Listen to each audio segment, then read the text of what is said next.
Ауыл тұрғыны соңғы кездері жол апатының тым көбейіп кетуіне алаңдаулы.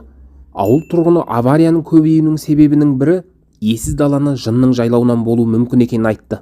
Менің айтып отырғаныма біреулер күле қарау мүмкін, бірақ жын елестегендер бар. Өзім де мұндай тосын жайларға талай куә болғанмын дейді. Кейіпкеріміз жұмысбасты адам, көбіне қала мен ауылдың ортасында жол жүреді.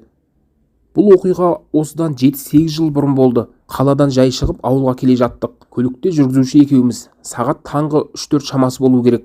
Бір кезде алдымыздан жолға қап-қара өгіз шыға келді. Мен жан ұшыра рөлге жармасып, жүргізушіге көлікті бұр, тоқтат деп айғайладым. Қапелімде не болғанын түсінбеген жүргізуші рөлді өзі игеріп, өгізді басып кетті. Менен не болғанын сұрады. Мен өгіз көргенімді, оны басып кеткенімізді айттым. Мені түсінбеген жүргізушім басын шайқап, ешқандай өгізді көрмегенін айтты.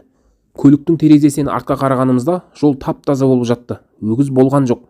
Жол апатының көбеюіне осындай тылсым жағдайлар себеп болуы мүмкін.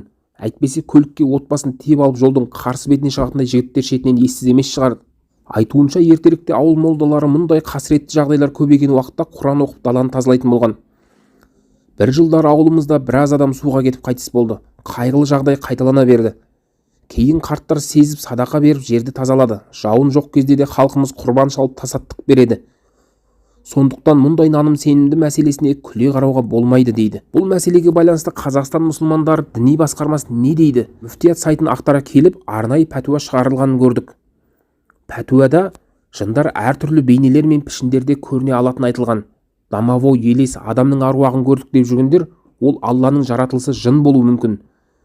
Әртүрлі кейіптегі елесті жынды көрген адамдар Алладан пана тілеп, олардан қорықпаған жөн. Хадистерде, егер сендердің біреулеріңе жын шайтандардың бірі елес болып көрінсе, азан айтыңдар деген жолдар бар. Яғни олардың жамандықтарынан азан айтумен, Алланы зікір етумен сақтану керек делінген шариғат және пәтуа бөлім жариялаған пәтуада.